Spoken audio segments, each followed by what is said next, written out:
Hello students, welcome to the first lab. Really quick, I want to go over some of the things that maybe a few people were asking. Where's the pre-lab, where's the lab assignments, where's the post-lab? First of all of those are in your lab manual. If you were curious about that, the syllabus kind of explains that that's in your lab manual. The pre-lab questions are at the first of the chapter, the lab assignments are through the chapter, and the post-lab is at the end of the chapter. So the pre-lab questions are the pre-lab assignments. All of those pre-lab questions are individual grades, so those are all part of your individual grades. Those are always going to be due the day after the assignment is assigned to you. So if it's assigned on Monday, it's going to be due Tuesday night. The lab assignment is going to be due that day as well, right? Those are things that I'm going to give you individually throughout the throughout this video, right? So questions throughout the pages that we're going to be going through, questions that would otherwise doesn't require you to be in lab, right? But things that you can answer that doesn't require the actual materials in lab for you to answer, right? So you don't need extra materials, you don't need extra things besides those things that you can get, and I will let you know anything that you might need beforehand, way ahead of time. Okay? As for the post-lab questions, those are group assignments, okay? So those I will need to parse out as soon as I get the groups assigned to you. So I will need to get those groups assigned to you as soon as I can. As soon as I do that, I will let you know. I realize that this last week hasn't been easy because of the hurricane and everything. I lost power for a day, and it wasn't fun, and especially because Blackboard wasn't really working with me. So, I appreciate the patience. Okay. Really quick, let's go into Lab 1. So, metric measurements. Throughout the world, metric system is an integral tool from science to commerce. The United States really hasn't gone into the metric system just because we historically have used other tools to measure, but throughout science, the metric system is the tool that we use.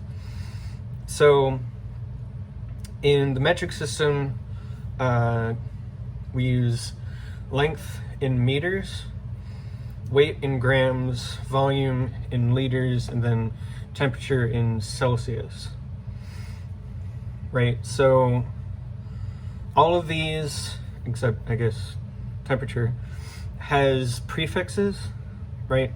In order to measure scales in how high or how low these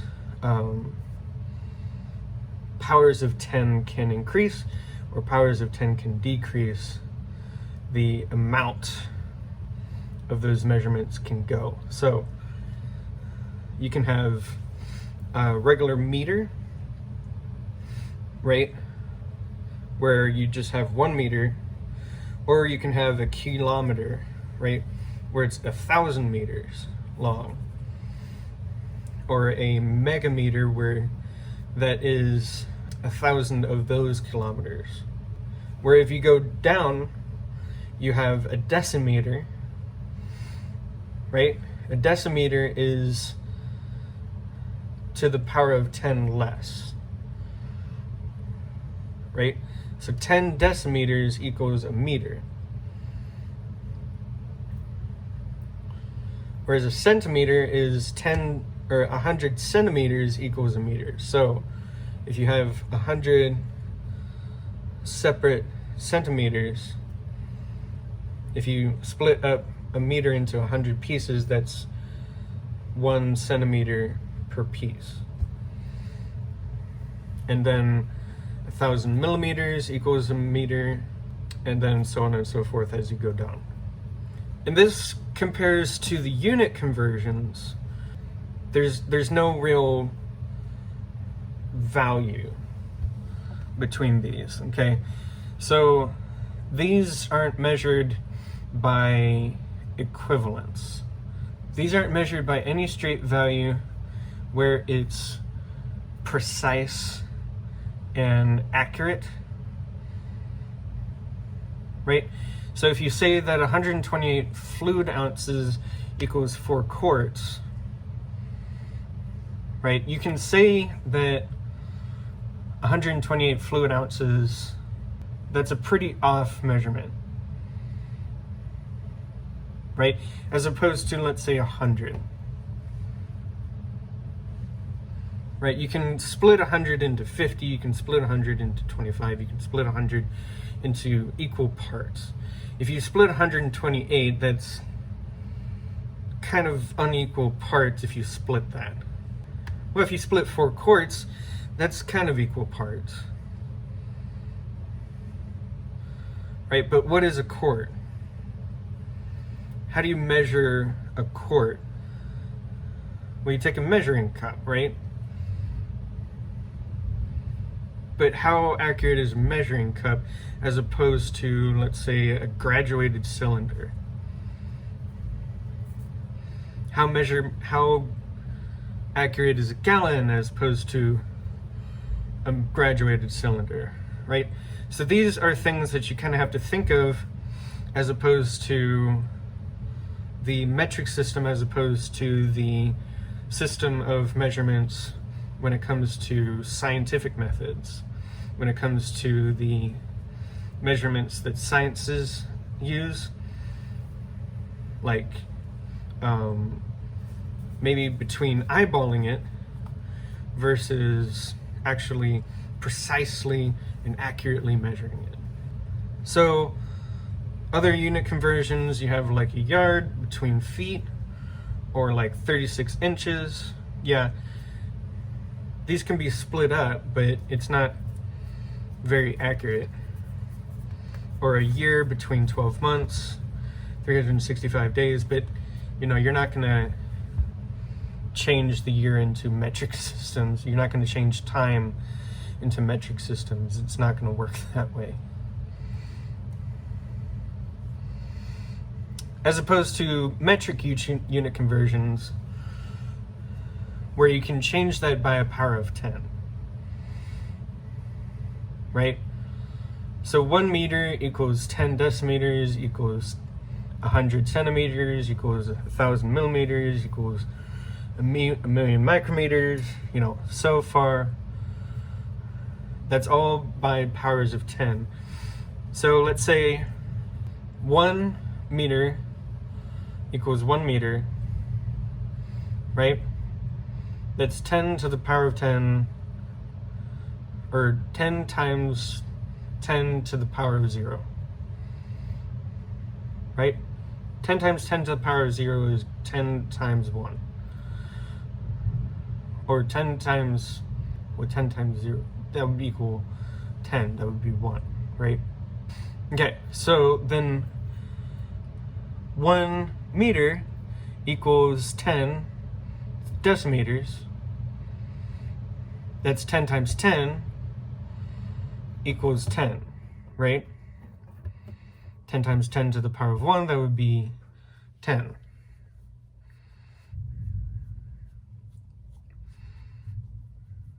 So then 100 centimeters, 10 times 10 to the power of 2, that's 100. 10 times 10 to the power of 3, that's 1,000. 10 times 10 to the power of 6, right? These are all exponents of all of these conversions. So you can eliminate what is the same, and then you get what your conversion is. So then all you need to remember is what the conversion would be based on where your measurements are, right? So a full meter is, 0 measurements beyond that meter, right? Decimeter is one unit conversion away. Centimeter is 2 unit conversions away. Millimeter is 3, or milli is 3 unit conversions, and so on and so on. So then it becomes much simpler. So if we take an example, we take a unit meter stick, and we try to convert 41.6 centimeters into millimeters. We're taking a centi and converting into the millimeter. Well, the centi is at 2, and the milli is at 3. So what conversion difference is that? That's one conversion difference, right? And if you're going one way, right? So you're going from 2 to 3,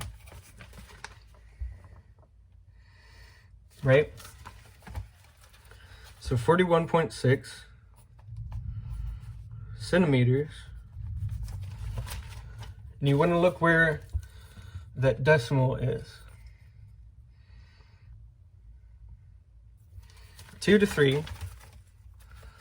Look where that decimal is. So you're moving one unit conversion. Move that decimal one place. Which way? You're moving it to the right. So then it becomes 416 millimeters. Why do I move it to the right? Well, because you want it to be a higher number at the end, right? Millimeters, there's more millimeters than there are centimeters in a meter stick.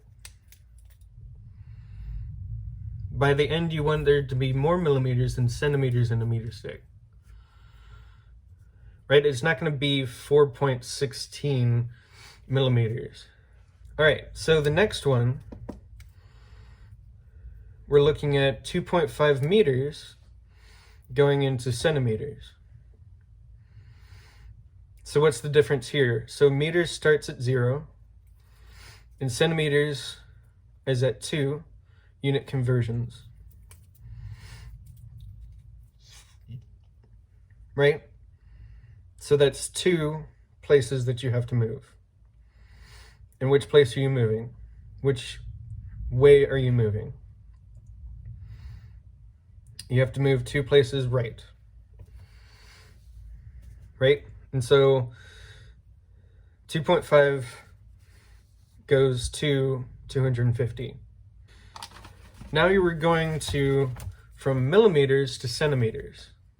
So you have milli, which is 3, and you're going to centimeters, which is 2. Going from a small unit to a larger unit.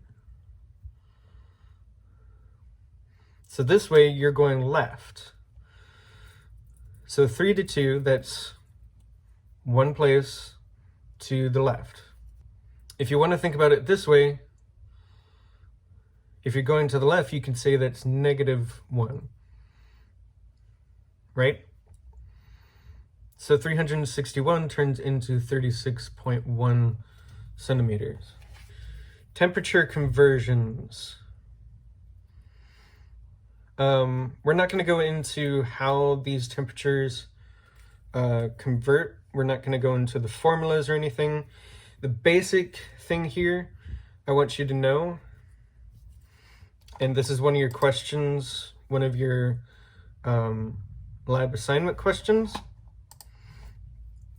Freezing point of water, what is it in Celsius? It's going to be 0 degrees Celsius, right? So then the boiling point of water in Celsius is all the way up at 100,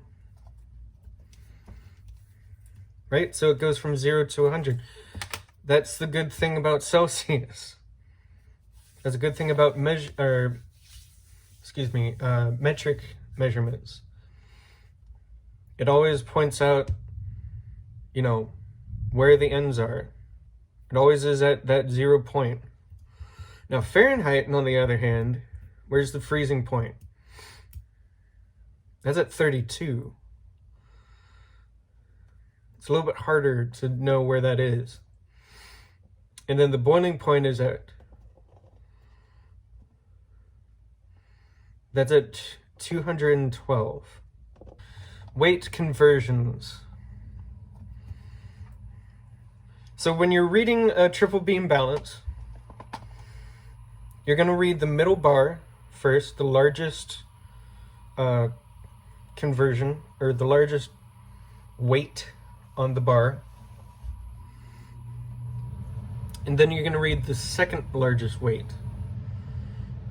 Okay? And then you're going to read the third largest weight. So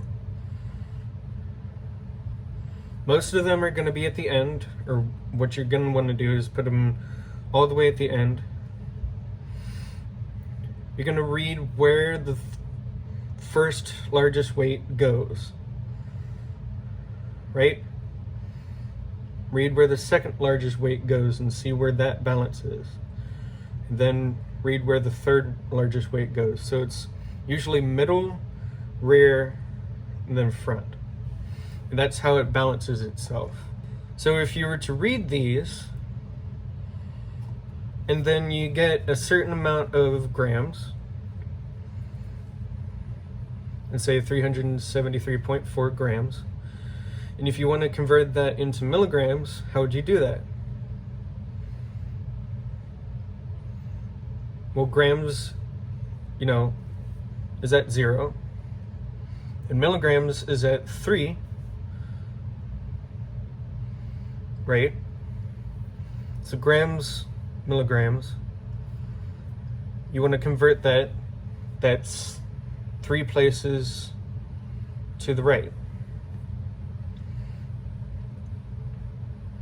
So that's 373,400 milligrams.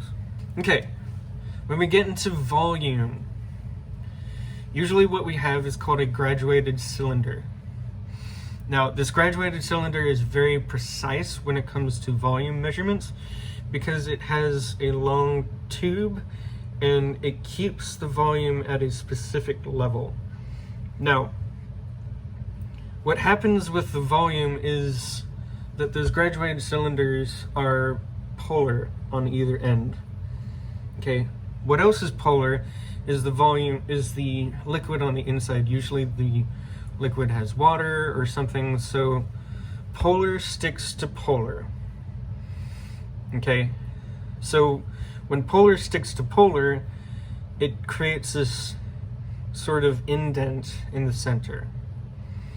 Okay, and that indent is called a meniscus.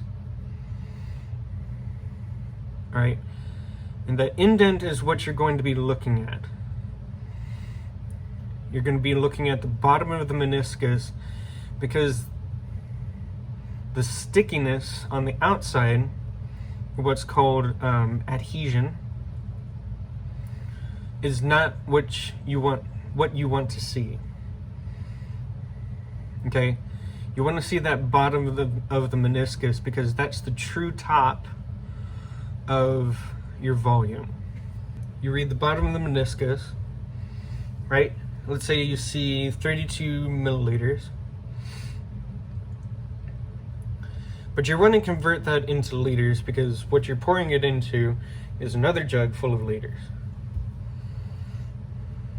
right?